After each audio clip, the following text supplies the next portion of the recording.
You're tuned in to The Deep Dive, and today we're jumping straight into some really interesting findings. We have this recent report from WGU Labs. Right, it's called What Non-Completers Want from Higher Ed. Exactly.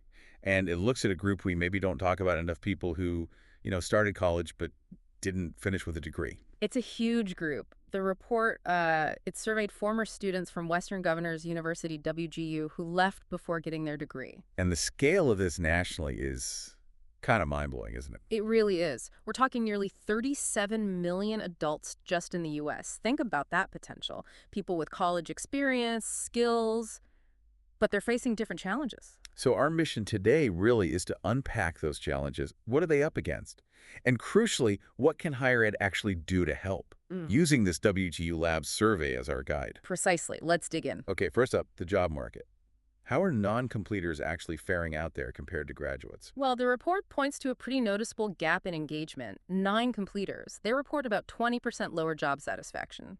20% lower. Wow. Yeah, and 17% less career engagement compared to WGU alumni who did graduate. It paints a clear picture. Definitely. They've got some education, but they're just not finding that same fulfillment or connection in their work. And here's something else. Almost a quarter, 24%, felt they were overqualified for their current jobs. Overqualified, but still less satisfied. That's counterintuitive. It is, isn't it? You've got people with skills, maybe feeling underutilized, maybe bored, certainly not as engaged. So they feel overqualified, but what's the actual barrier stopping them from getting, that ideal job they might be looking for? The data points very clearly to one main thing. For 52%, over half, the biggest hurdle was not having the required degree. Just the credential itself. Yep. That formal qualification seems to be a major gatekeeper, even if maybe they have the skill. Okay, so that missing degree is a big stumbling block. When they are job hunting, then what are they prioritizing? What absolutely has to be there? Pay. No surprise there, right? 80% put that at the top. Okay, makes sense. What else? Control over hours and location was huge, 62%, that flexibility piece. And then employee benefits for 40%. Pay, flexibility, benefits. Sounds like maybe financial stability and work-life balance are really key concerns. I think that's a fair reading. It could reflect the pressures or circumstances that maybe led them to stop out of college in the first place. Life happens, Right. And does this past education, the college they did complete, do they feel it set them up for the future, for the jobs they want maybe 5 years from now? That's another area where there's a bit of a disconnect revealed in the survey. Only 39% felt their education and training really prepared them adequately for where they want to be in 5 years. Less than half. Wow. Yeah.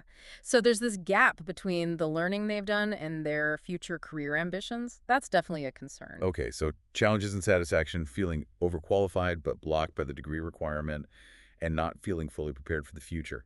Let's talk about how they look for work. Where are they going? Primarily, they're hitting the big job search websites. About 57% use them. Like Indeed. Indeed is dominant. A massive 73% of those using job sites said they use Indeed. 73%. What about university career services? Things like Handshake. Almost non-existent in this group. Only 3%. 3%. Yeah. That's a tiny fraction.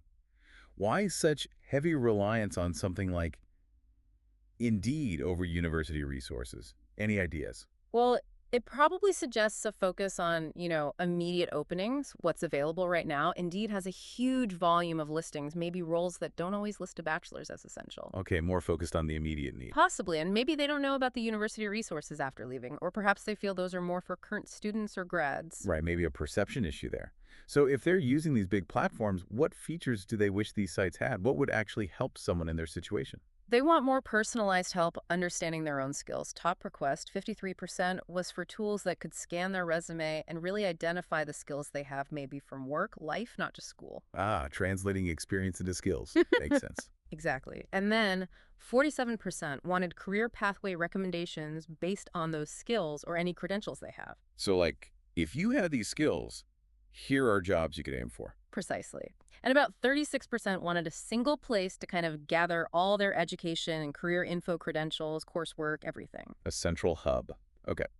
It sounds like they want these tools to connect the dots for them, basically. I think so, turning their varied backgrounds into clear career options. What about help from institutions, maybe for free?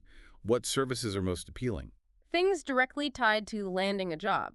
Connecting with employers directly, 43% were interested in that. Okay. Direct employer connections. And the same number, 43%, wanted help identifying specific jobs that fit their skills and interests. Finding the right match. Yeah, plus help finding which employers might have those jobs, Mhm. 40%, resume help, 36%, and again, that career pathway guidance, 47%. So very practical, job-focused support is what they're after. Seems to be the clear message. Help bridging that gap between their experience and getting hired. Right. Okay, let's shift gears a bit. Non-degree credentials, things like certificates, badges. You mentioned pathway recommendations. How do these fit into the picture? This is a really interesting finding. Over half, 53% of these non-completers had already earned at least one non-degree credential. Oh, wow.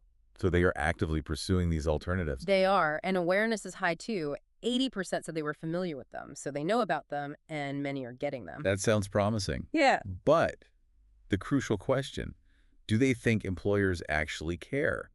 Do these credentials carry weight? That's where it gets tricky.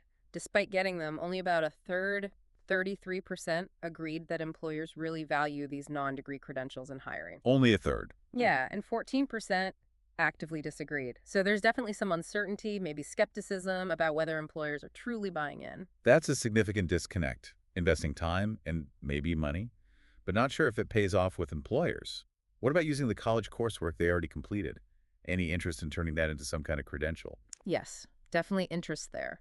About 36% said they'd be interested in having their completed WGU coursework recognized for a non-degree credential. Okay, over a third. And get this, 85% said they'd be willing to put in at least some effort to make that happen, if the pathway existed based on work they already did. 85% willingness. Yeah. That's huge. It shows they see value in leveraging what they've already accomplished. Absolutely. There's real potential there if institutions can figure out how to facilitate it. So if the interest and willingness are there, what's stopping more of them? What are the main roadblocks to getting these non-degree credentials? Cost. That was the biggest barrier, by far, mentioned by 59%. Nearly 60%. Okay. And then conflicts with work schedules needing to work was cited by 40%.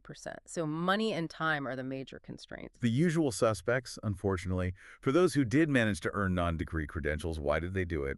What was the motivation? Top reasons were wanting to be more competitive for jobs, 32%, hoping to qualify for higher pay, 31%, and seeing it as a more affordable option for skills development, 27%. Higher jobs, better pay, affordability. It loops back to those core career and financial drivers. Exactly. It's all interconnected. Okay, so we've laid out the landscape, the job market struggles, the search behaviors, the potential and pitfalls of non-degree credentials.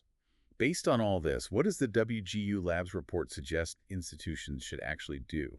What are the strategies? Well, a key one is helping non-completers identify and, importantly, articulate their transferable skill. Making those skills visible. Right.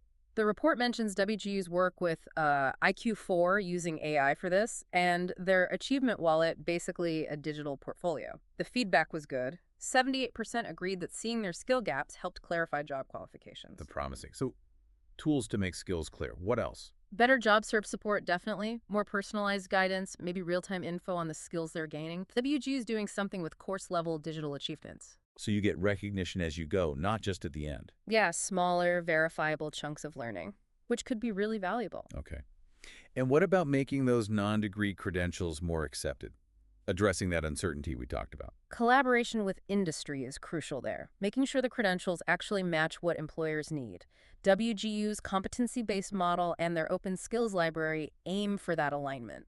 Aligning education with employer needs. And the report uses this phrase, the 3 V's, for credential impact. Visibility like digital wallets, verification proof it's real, and value clear industry alignment. Visibility, verification, value.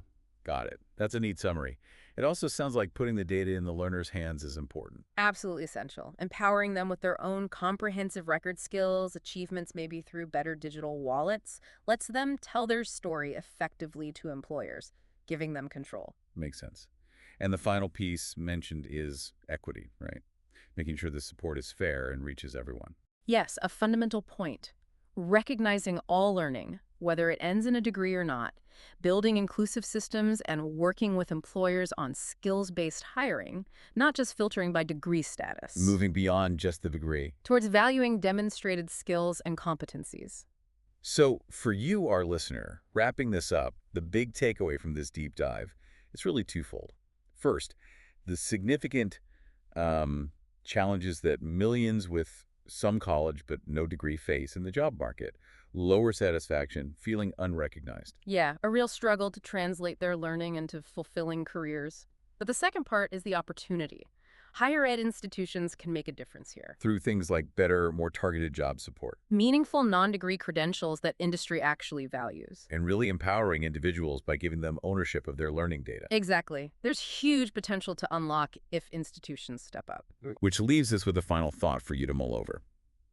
What happens if we, as a society, really start valuing skills and competence beyond just the traditional degree? How could that change things, not just for the workforce, but for individual lives and careers? What other innovations might help bridge this gap for such a large part of our population? Something to think about. Definitely food for thought. Thanks for joining us for this deep dive.